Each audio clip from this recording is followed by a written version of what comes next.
G'day, g'day. My name's Mike Rehu and welcome to Rehu Sports preview of the round 8 game between the Chiefs, and they'll be hosting the champion Crusaders. That's on Saturday night, 7 p.m. New Zealand time. Kia ora everybody, my name's Mike Rehu. A bit about me if you're watching me for the first time. I've been a rugby commentator for 15-20 years, predominantly in Asia, doing the Asian Five Nations Japanese Top League, and also worked for Sky Sport New Zealand as a commentator, producer, director for ESPN, Fox, blah, blah, blah, BBC. Just thought I'd try to launch this YouTube channel, Rehu Sport. You can subscribe down the bottom there to make sure that you don't miss any of the updates. Right, let's get into the rugby. Take a look at the standings leading into round 8 of Super Rugby Aotearoa 2021. And you'll see there that the Crusaders, the champions, still have quite a substantial lead over the chasing pack. Although they've got the speed wobbles a bit in the last couple of rounds for them. Loss against the Highlanders and a golden point extra time victory last weekend against the Hurricanes. The Blues, they're coming off a bye. They'll play the Highlanders tonight, and the Chiefs, of course, the home time team. Sadly, the Hurricanes right down there in the bottom, they've got a bye to lick their wounds. The starting 15, first for the home team, the Chiefs. The Chiefs have stayed with consistency in the top 5, although I call it the tight 6 for the Chiefs because Mitch Brown plays a really, really tight, loose game at blindside flanker, and they rely a lot on the midfield backs. Anton Leonard-Brown was to Pye, but now Nankivell to operate at the contact area as well.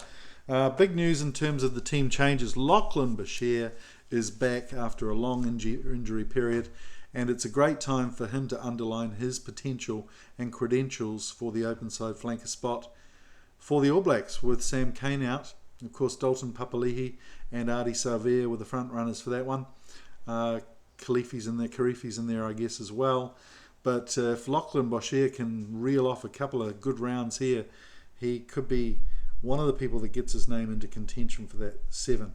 Also at number 10, D-Mac goes in to start at first 5. Alex Nankivell comes into 12 because Quinn Tupaia with his MCL ruptures out for about 6 to 8 weeks. That's sad for Tupaia. He was playing really well, big strong carrier, so they'll need Nankivell and other players to step up as well. Interesting, I'm sure they thought about fitting Sowakula into the mix right from the start, but he also provides a lot of straightforward running when he comes on. He's been good the last week or two as well. Chase Tiatia moves to fullback, so the loser in this is Caleb Trask. He's not in the 23. Bryn Gatland is on the bench, and it's a huge welcome back to veteran hooker who's just had the worst run of injuries, Nathan Harris. So he's on the bench instead of Slater this week. He'll bring some senior leadership too. So that's a pretty smart 23 for the Chiefs. For the Crusaders, it's a big congratulations to the Meerkat. Mitchell Drummond playing his 100th for the franchise.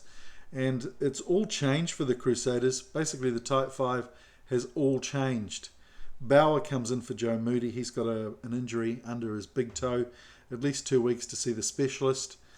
And then beyond, probably. Brodie McAllister I think he got like 30 seconds of proper time last week, strolled onto the field, so they're going to give him a start. Ala Alatoa comes back for Jaeger. Dunshay and Strange are the locks. Strange will bring some mongrel, that's for sure.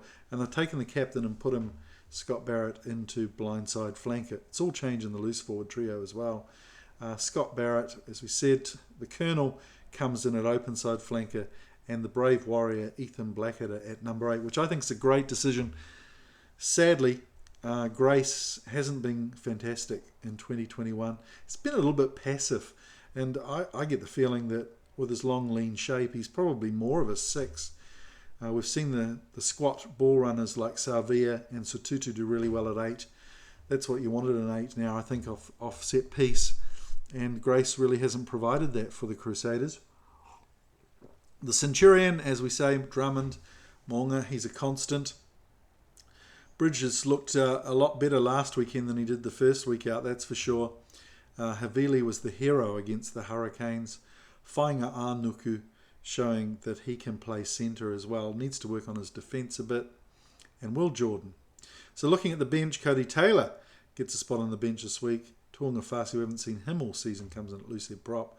Jaeger. Romano, the old warhorse, is back to put things right too and get the Crusaders campaign back on track. Havili Talitui gets a rest off the bench. Hall, McLeod and Mataili also making a re-entrance into the 23. Interesting, no Fergus Burke, so Mo'unga, they're expecting a lot from him. It'll be very interesting to see who they put in at 10 if Mo'unga goes down. It really has been a season of attrition, hasn't it? Super Rugby Aotearoa 2021.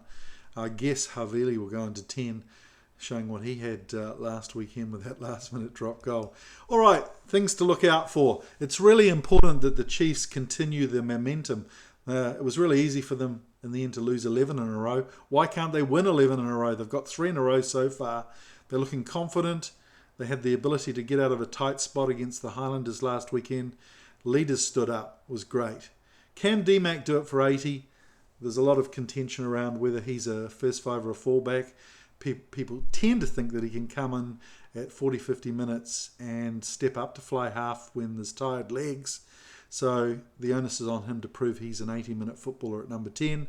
I think it's really important for the Chiefs this week because we see a lot of fresh players coming off onto the Crusaders starting 15. They need to play at pace. They need to run those big boys around, guys like Strange, Dunshea.